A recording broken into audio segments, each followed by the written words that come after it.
Ya ayyuhal ghafil an nafsil mabur. Ini ulama mengingatkan kepada kita. Hadis yang tadi kita bacakan tentang apa yang akan terjadi, tentang sebuah peristiwa dan gambaran yang digambarkan oleh Rasulullah SAW pada yaumul qiyamah.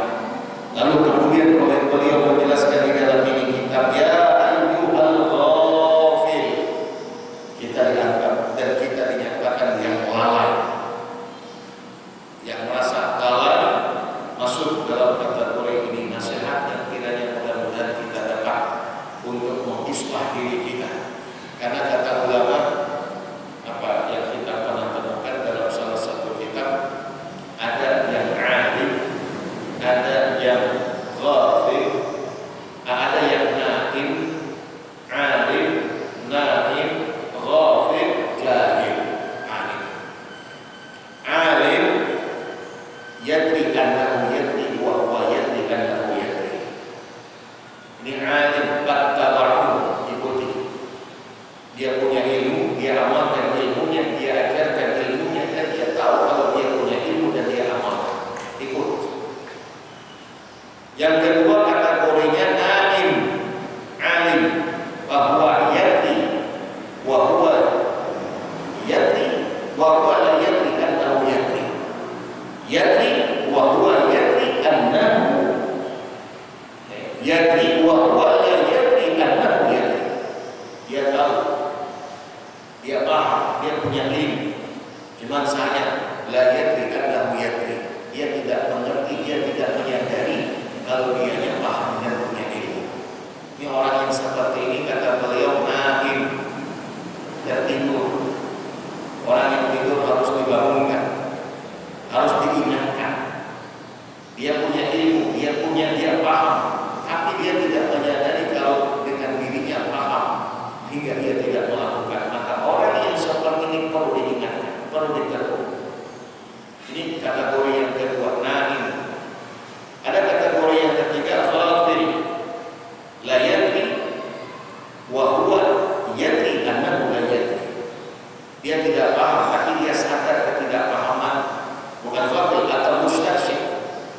kesibukan yang kita jalani, apa sunnah, ya tidak ta'atus sunnah, cukup ketaatan yang menjadi kesibukan prioritas utama. Jadi taat itu kesibukan yang harus didahulukan. Kita sibuk bekerja, dari pagi kita buka toko, tapi ketika hayya 'alas shalah, ayo, jangan kita dilalaikan dunia, jangan kita dilalaikan akan Allah oleh dunia, sampai-sampai kita tidak sempat sholat, sampai-sampai kita lupa dengan kewajiban kita kepada Allah. Ini sibuk, ini kesibukan, ini juga kesibukan. Maka di antara kesibukan yang kita jalani, kata beliau, ya tidak aqa'atu sublah, cukupkanlah dengan ketaatan itu yang menjadi kesibukan utama. Jadi jangan sampai kesibukan utama terkalahkan dengan kesibukan yang lainnya. Ini sibuk kita berjualan, sibuk kita bertani, sibuk kita pegawai, tapi ada kesibukan yang lebih utama dari kesibukan itu. Apa? Ketaatan kita kepada Allah. Bahkan kapan perlu jadikan semua kesibukan kita itu sebagai bentuk ketaatan kita kepada Allah. Dalam hadis yang dinukilkan oleh Fadilatul Syekh Muhammad bin Manhur Al-Makki dalam kitab risalah kecilnya, haula fi sabilillah, haula fi sabilillah, mereka yang masuk dalam kategori orang yang berjihad di jalan Allah. Apa hadis yang dinukilkan oleh beliau di dalam itu kitab? Satu di antaranya, fima ma'na hadis, maqala Rasul sallallahu alaihi wasallam bersabda, man, kata Rasul, barang siapa iktasab ataupun yang mencari nafkah, bekerja apapun profesinya, tapi dengan pekerjaan yang digelutinya, dengan pekerjaan yang dilakukannya, niat dan tujuannya bukan dijam'il mal, bukan untuk mengumpulkan dan memperbanyak harta, tapi untuk melakukan dan melaksanakan kewajiban kepada Allah atas amanah yang diamanahkan kepadanya. Siapa? Nafkah keluarganya. Orang yang berniat untuk itu, maka kata Rasul, fahuwa fi sabilillah, termasuk dia di jalan Allah, di jalan Allah. Nah, coba, ternyata kita bekerja, apa yang kita lakukan dalam keseharian, kalau niatnya benar, itu bisa jadi ibadah. Maka hadis yang kita pernah tadi, qala Nabi sallallahu alaihi wasallam, innama ta'malu binniyat wa innama likulli imri'in ma nawa. Faman kanat hijratuhu ila Allah wa rasulih fa hijratuhu ila Allah wa rasulih. Wa man kanat hijratuhu lidunya yusibuha aw imra'atin yankihuha fa hijratuhu ila ma hajara ilaih. Ini hadis dasar pondasi utama, dasar utama kita dalam beramal. Sekalipun perbuatan kita adalah rutinitas kita dalam keseharian, kita makan, kita minum, kita tidur, tapi kalau niatnya benar, maka itu semua akan bernilai ibadah, termasuk kita bekerja. Ayo jangan sampai kita terlena, terbuat, dan jangan sampai kita tertipu. Wa mal hayatud dunya illa mata'ul ghurur.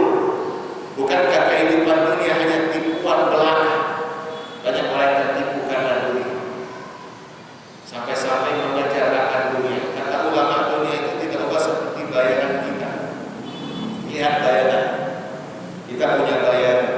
Kalau kita berdiri, lalu kemudian kita melihat bayangan kita, kasahiha bayangan, kada sawar, kada sampai kita untuk, tidak akan pernah kita untuk mencapainya.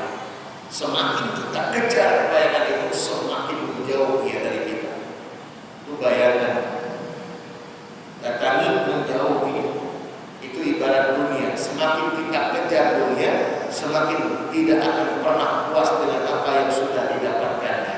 Maka kata Rasul dalam hadis, lau andai Ibnu Adam, anak cucu Adam, Allah berikan satu wadin binatah,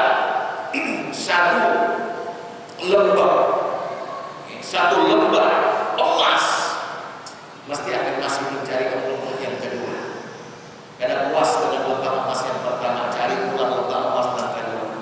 Andai dapat lembah emas yang kedua, masih pulang mencari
Sedekah ini khusus umum sifatnya. Kenapa kita katakan umum? Karena dalam hadis disebutkan kullu ma'rufin sadaqah. Setiap yang baik itu, setiap kebaikan itu sedekah. Tabassumuka fi wajhi akhika sadaqah. Senyum saya ketika berjumpa itu sedekah. Asal bapak pasar senyum. Tapi yang bapak pasar, kamu kan ada sebab senyum. Soalnya kan ada bahaya. Ujar orang 10 berapa mata kurangnya. Ada sebab lalu kita senyum, sedekah. Ucapan yang baik, sedekah. Ada orang butuh bantuan lalu kemudian kita bantu, sedekah. Tapi kalau infak, Allah katakan matalul ladzina yunfiquna amwal harta. Itu yang diinfakkan. Yang diinfakkan harta bandanya Allah akan lipat gandakan. Kama tali habbatin ambatat sab'a sanabil. 7 tangkai akan ditumbuhkan daripada yang satu itu. Fi kulli sumbulatin mi'atu habbah. Setiap satu tangkai 7. Atau setiap satu tangkai ada 100 biji. Berarti ada 7 tangkai 701 kita sedekahkan 700 kali. Kalau 700 ganjaran yang bakal kita dapatkan. Di akhir ayat Allah katakan wallahu yudha'ifu liman yasha. Allah melipat gandakan kepada siapa yang dikehendakinya. Jadi bisa lebih daripada itu. Ini boleh. Kita iri dengan sedekahnya, bukan iri dengan hartanya. Kita iri dengan infaknya, bukan iri dengan kekayaannya. Itu tidak mengapa. Karena kita kepengen juga berbuat baik seperti hadis yang kita pernah sampaikan. Dan ini hadis ada dinukilkan oleh Imam An-Nawawi dalam kitab Arba'in atau kitab Al-Wafi syarah daripada Arba'in. Dzahaba ad-dudur bil ujur. Sahabat yang miskin datang melapor kepada Rasulullah sallallahu alaihi wasallam, ya Rasul, kami kalah satu langkah dengan sahabat yang punya harta. Kalau kami sholat mereka sholat, kalau kami puasa mereka puasa. Pendek kata yang kami amalkan, yang kami lakukan mereka bisa kerjakan. Tapi ketika mereka bersedekah, ketika mereka berinfak dengan harta, kami tidak bisa mengikutinya karena kami tidak punya harta, ya Rasulullah. Ini sahabat melapor kepada Rasul, kepengen punya harta, bukan hanya harta yang diingin, tapi karena sedekahnya boleh.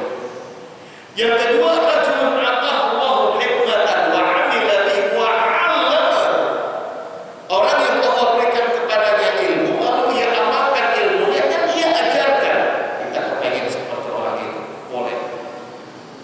Melihat kealimannya, melihat kesolehannya, melihat dengan apa yang dilakukannya, kita kepengen seperti itu, boleh.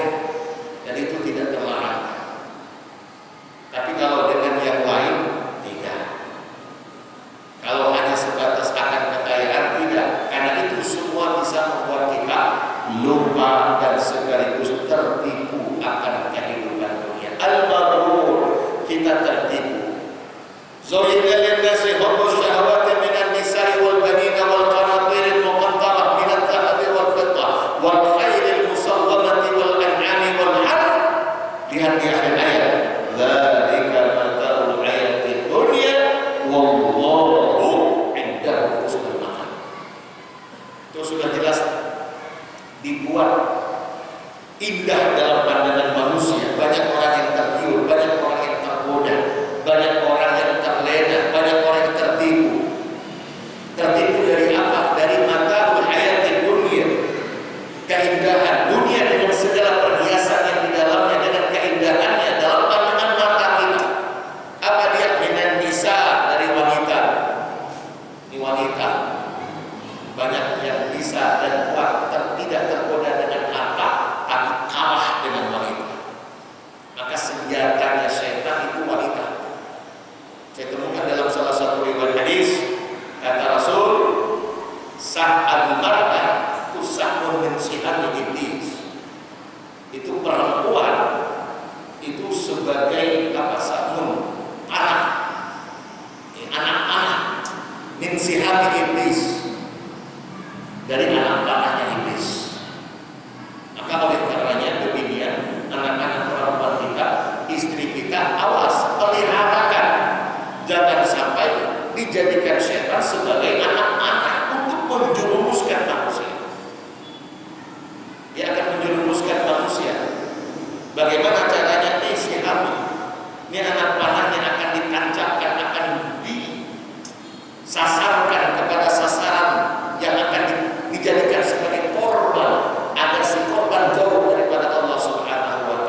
dibuatnya lah istrinya disuruh pakai pakaian yang seksi, dibiarkanlah anaknya membuka akan aurat, sehingga wanita-wanita muslimah yang sedemikian akan dijadikan iblis sebagai peluru untuk menyesatkan dan membuat hamba-hamba Allah, yaitu anak cucu Adam kita, sehingga lupa kepada Allah.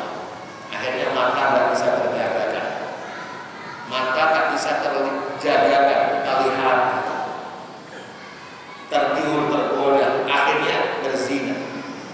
Itu kan perzinahan terjadi karena beginian.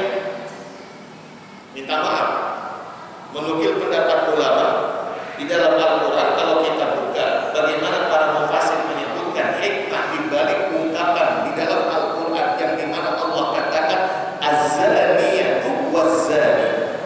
Az-zaniyatu dikedepankan penyebutan pelaku zina adalah perempuan. Az-zaniyah muannas, perempuan. Perempuan yang berzina, laki-laki yang berzina, fajlidu, gila.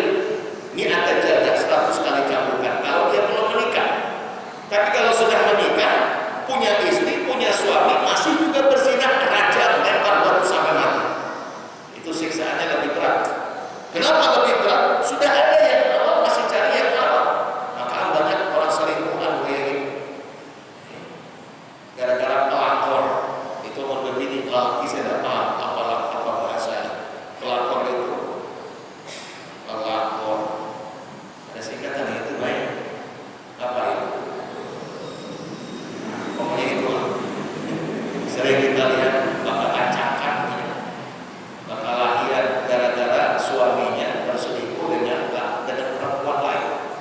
Ini perempuan tahu sudah punya istri si laki-laki ini, tapi masih dikejar, masih diberikan kesempatan. Lihat, zina itu kata ulama, kenapa perempuan di dalam ayat ini dikedepankan penyebutannya ketimbang laki-laki? Beda dengan as-sariq was-sariqatu, laki-laki yang mencuri dan perempuan yang mencuri. Nah, di dalam ayat mencuri laki-laki didahulukan. Mestinya kalau kita ingin sama, kenapa tidak as-sariq was-sariqatu, az-zani waz-zaniyatu? Kan begitu. Mudzakkar baru muannas, laki-laki dulu baru perempuan, sama. Tapi di dalam ayat ini berbeda, Allah mengedepankan dalam penyebutannya. Ketika ayat tentang zina, perempuan dulu yang dikedepankan untuk disebutkan az-zaniyatu waz-zani. Tapi ketika dalam masalah mencuri, laki-laki dulu disebutkan as-sariq was-sariqatu, baru perempuan. Ternyata kata ulama, rahasia di balik hikmah di balik dari ungkapan itu, karena pelaku zina itu asalnya atau sumbernya adalah wanita. Begini, wanita itulah yang menjadikan terjadinya perzinahan. Coba kalau tidak percaya, andai minta maaf, andai ada orang bercintaan, kata orang sekarang berpacaran atau selingkuh, kenal umpamanya, lalu kemudian maaf, laki-lakinya menggoda, entah diawali dengan macam-macam, entah itu dengan rayuan, entah itu dengan ditukarakan macam-macam, disumbat dulu dengan uang disogok dulu dengan baju bagus, cincin, emas, makanan, pokoknya sedemikian. Ini yang dilakukan oleh si laki-laki untuk menjadikan wanita itu senang dengan dirinya. Andai pada waktu dan di saat ketika si laki-laki ingin melakukan zina, seandainya si wanita tidak menerima, tidak akan terjadi zina. Tidak akan terjadi. Dirangkulnya umpamanya yang begini, kadang-kadang langsung ditampilkan bukanya, dijauhnya, kadang jadi. Tapi lantaran si gemininya hendak, ketika lelakinya umpamanya mengawali dengan rangkulan yang kemudian berdiam saja. Nah, barangkali malah parah. Jadi, Pak. Kenapa jadi? Karena perempuannya tidak menolak. Karena perempuannya tidak meronta. Tapi kalau ditolak oleh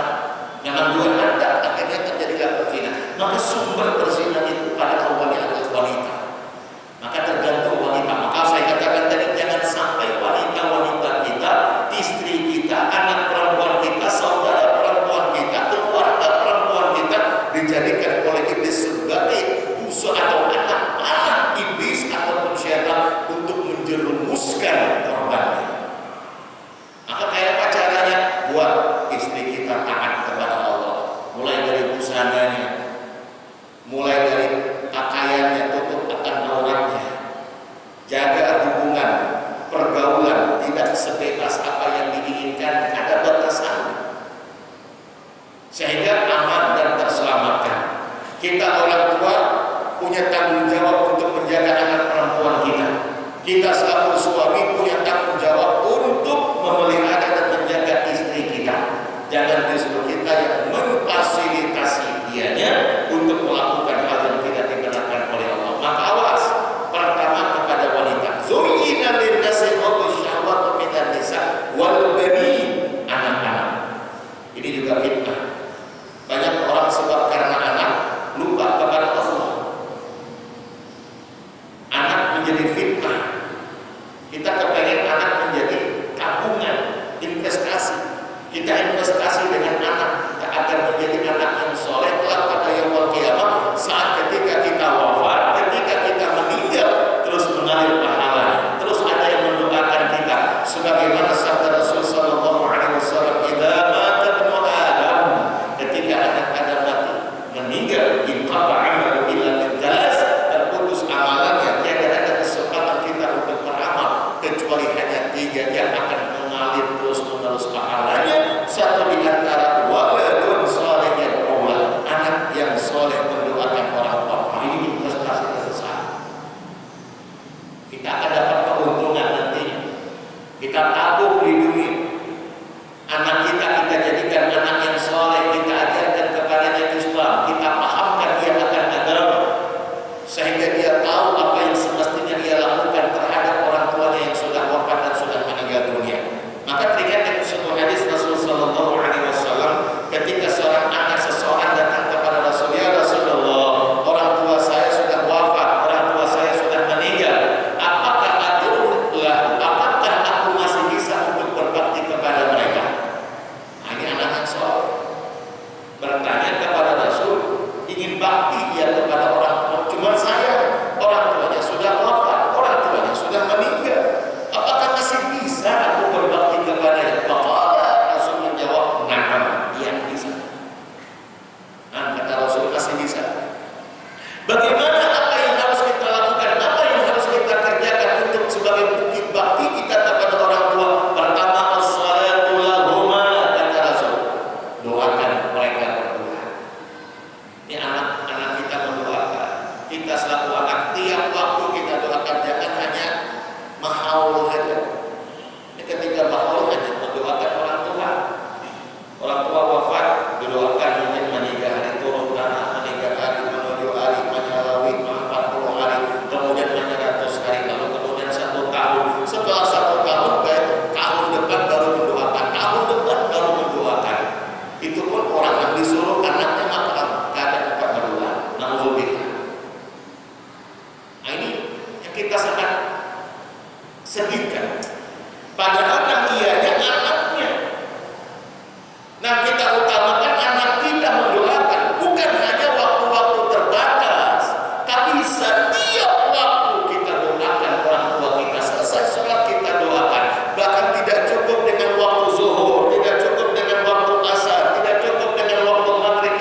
Ini orang langsung dapat kiriman doa dari anaknya yang masih hidup di dunia, yang doa itu dikhususkan untuk orang tuanya.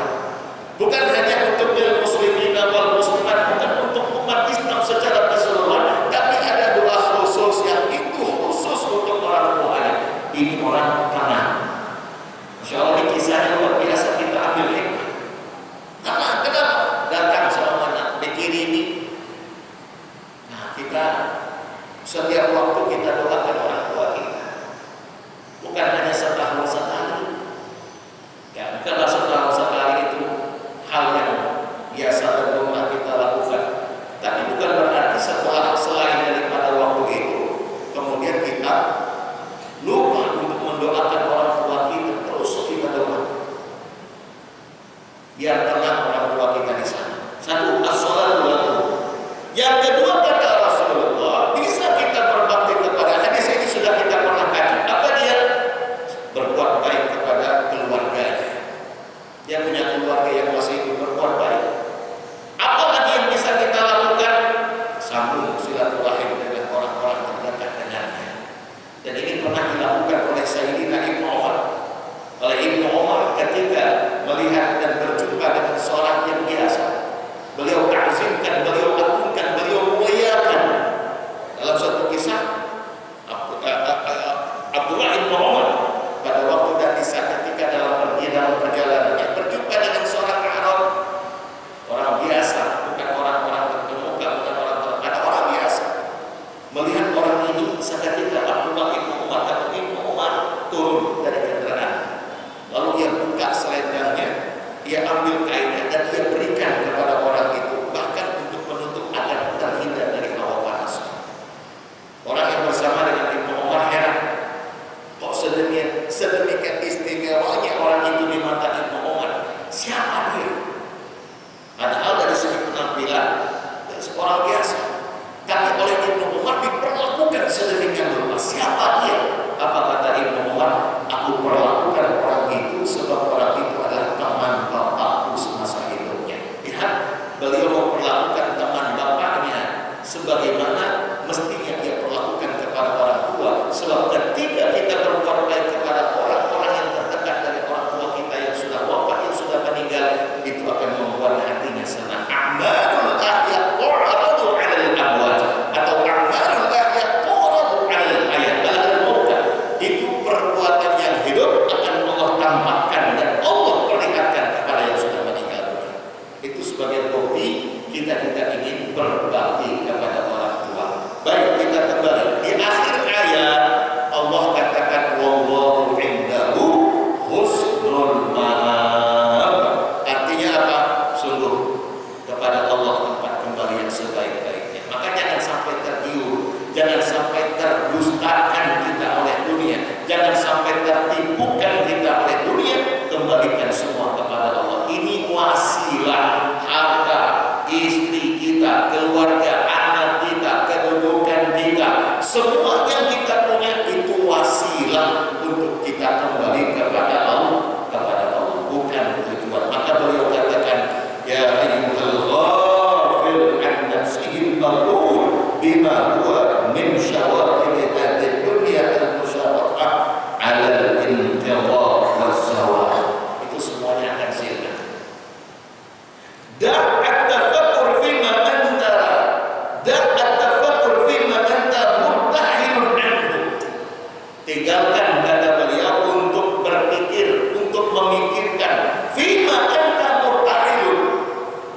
Dan tinggalkan, abaikan, jangan terlalu dipedulikan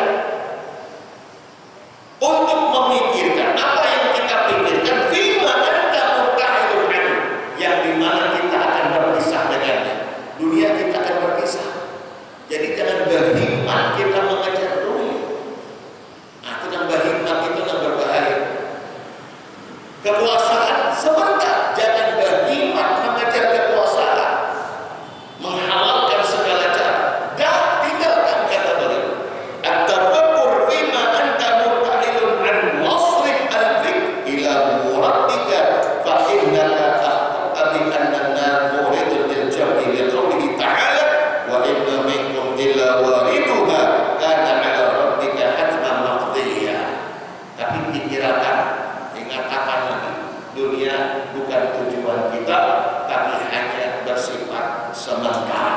Kita akan berpisah dengannya, maka jangan sampai